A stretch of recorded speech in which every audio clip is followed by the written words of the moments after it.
friends, once again you are welcome at Concept Coaching Classes. आज हम पढ़ने वाले हैं पॉलिनोमियल्स, चैप्टर नंबर 2 पॉलिनोमियल्स। जी हाँ फ्रेंड्स, वेरिएबल्स और कांस्टेंट। पॉलिनोमियल्स को समझने से पहले हम इन दोनों को समझते हैं कि वेरिएबल्स और कांस्टेंट क्या होते हैं। वेरिएबल्स क्वांटिटी, ऐसी क्वांटिटी जिसकी वैल्यू बदली जा सके, बदल सके, इसको डिनोट करते हैं हम x, y, z, s, t, alphabet से वेरिएबल्स को डिनोट करते हैं। कांस्टेंट जो एकदम सेम रहे, बदल ना सके, 5, 6, 7, 8, 9, ये सब आपके कांस्टेंट हो गए। क्या एक्स स्क्वायर वेरिएबल है क्या? यस, वेरिएबल है। एक्स क्यूब वेरिएबल है क्या? बिल्कुल वेरिएबल है। पावर लग गई तो क्या? एक्स तो है, एक्स अल्फाबेट, और मैथ्स में इन अल्फाबेट्स को वेरिएबल के रूप में जाना जाता है। 5 आपका कांस्टेंट हो गया, 6 भी आपका कांस्टेंट हो गया। मैं इन दोनों को मल्टीप्लाई कर देता हूं, 5 इंटू एक्स स्क्वायर, मैं इसको तो क्या है 5x स्क्वायर, इन दोनों को भी मल्टीप्लाई कर देता हूं, 6 इंटू एक्स क्यूब, तो 6x क्यूब। 5x स्क्वायर आपकी हो गई टर्म, 5x स्क्वायर को कहते हैं टर्म। ऐसे ही 6x क्यूब भी आपकी टर्म हो गई।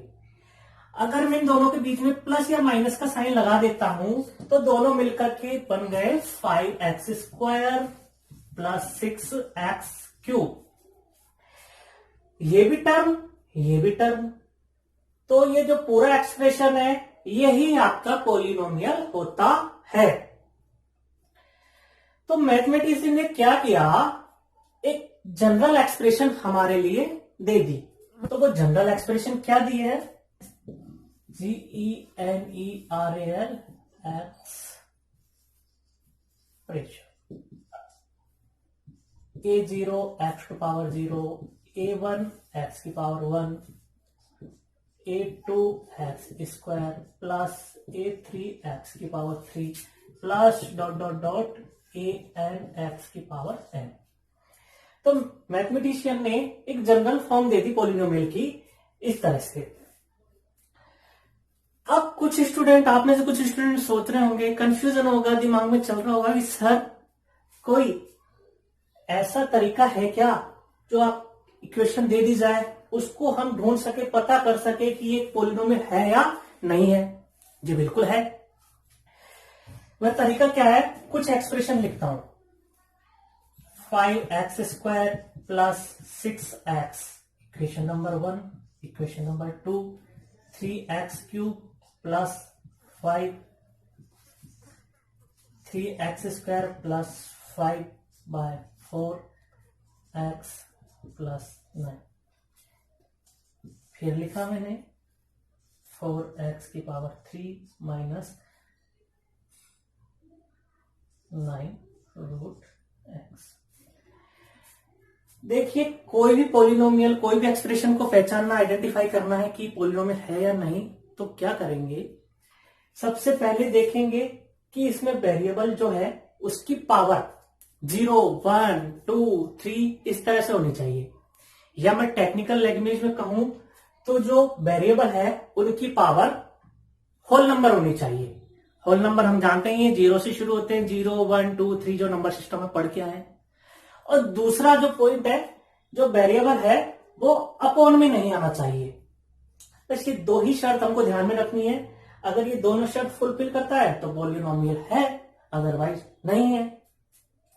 तो देखिए माय फ्रेंड्स, इक्वेशन नंबर 1, यहां देखिए वेरिएबल x, देखा आपने वेरिएबल x है, यहां x की पावर देखेंगे 2 है होल नंबर, यहां x की पावर क्या है 1 है, तो ये पॉलिनोमियल है, यस। दूसरा देखेंगे, यहां x की पावर है 3 है, ये भी है। यहां देखेंगे x स्क्वायर है, यहां पर देखेंगे 5/4 x, तो देखिए यहां पर अपोन में आ गया ना वेरिएबल, तो ये पॉलिनोमियल नहीं है। यहां देखेंगे, यहां x की पावर 3 है और यहां कितनी है x की पावर? रूट में जब कोई भी संख्या लिखी होती है, कोई भी डिजिट्स लिखी होती है, जब रूट हटाते हैं तो पावर हो जाती है 1/2। 1/2 it's not a whole number. तो ये एक्सप्रेशन भी पॉलिनोमियल नहीं है। अब थोड़ा सा आगे बढ़ते हैं कि जब मैथमेटिशियन थे पॉलिनोमियल को कैटेगराइज कर दिया, कुछ एक पॉलिनोमियल्स के स्पेसिफिक नाम उन्होंने दे दिए। वो क्या नाम दिए?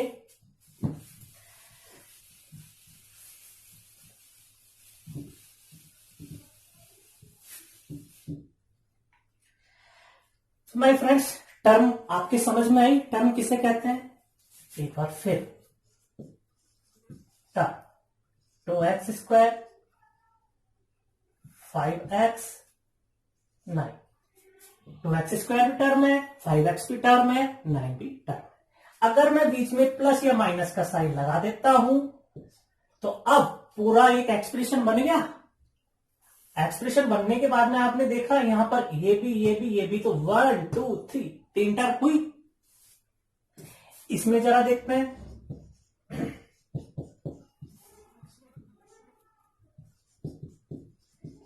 इसमें कितनी टर्म हो गई? 4 टर्म हो गई। तो टर्म इस तरह से पहचानते हैं, इस तरह से आइडेंटिफाई करते हैं। अब नेक्स्ट जो आता है डिग्री। अब डिग्री किसे कहते हैं?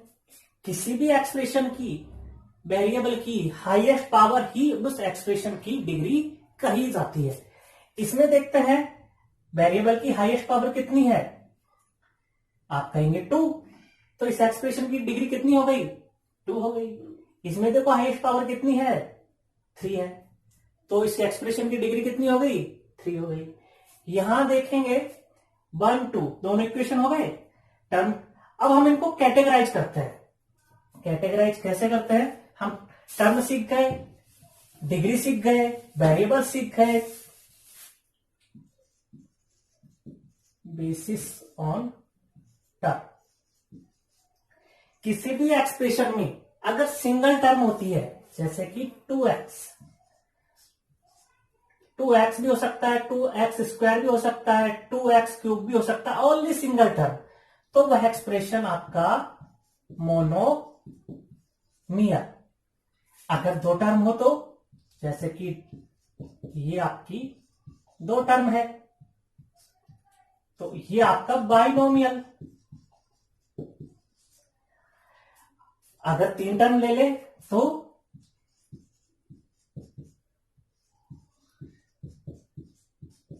ट्राइनोमियल, और 4 टर्म ले ले तो 1 हो गया मोनोमियल, 2 टर्म है तो बाइनोमियल, 3 टर्म है तो ट्राइनोमियल, और 3 से ज्यादा अगर टर्म आती है तो पॉलिनोमियल्स, उनको कहते हैं पॉलिनोमियल्स।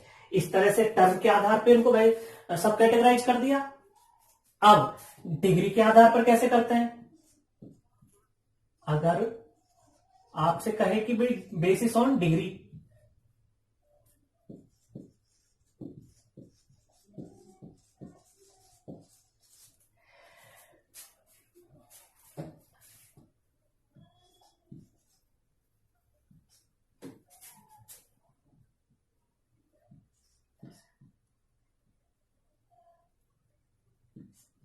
अगर किसी भी एक्सप्रेशन की डिग्री 1 है, मींस जैसे मैंने ले लिया एक्सप्रेशन 2x + 9, तो वो जो आपका एक्सप्रेशन है, इक्वेशन है, लीनियर एक्सप्रेशन कहा जाता है। अगर मैंने डिग्री 2 ले ली, जैसे कि 2x² + 9, यहां देखो डिग्री 2 है, वेरिएबल की पावर हाईएस्ट पावर 2 है, तो ये आपका इक्वेशन कहा जाएगा क्वाड्रेटिक इक्वेशन।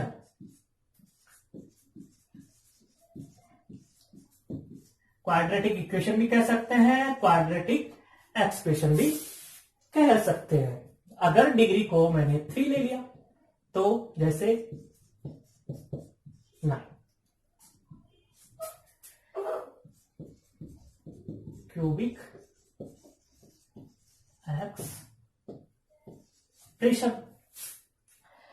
यहां देखो इस एक्सप्रेशन की हाईएस्ट पावर 3 है, हाईएस्ट पावर 3 मीन्स इसकी डिग्री 3 है, तो इस इक्वेशन को हम क्यूबिक एक्सप्रेशन कहते हैं।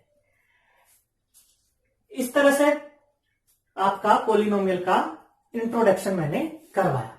एक बार फिर से रिमाइंड करते हैं।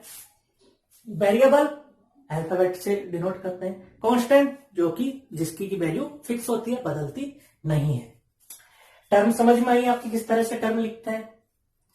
उसके बाद में जैसे कि दो टर्म हो गई, किसी भी एक्सप्रेस उसका जनरल फॉर्म आपकी समझ में आया, जनरल फॉर्म पॉलिनोमियल के किस तरह से होते हैं।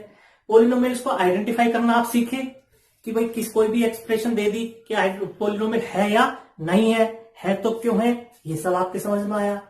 अब यहां पर जब हमने इनको कैटेगराइज किया टर्म के आधार पे, जब इसमें सिंगल टर्म होती है तो मोनोमियल कहा जाता है, अगर दो टर्म आ जाए तो उसको बाइनोमियल कहते हैं, अगर इसमें तीन टर्म आ जाए तो उसको कहते हैं ट्राइनोमियल।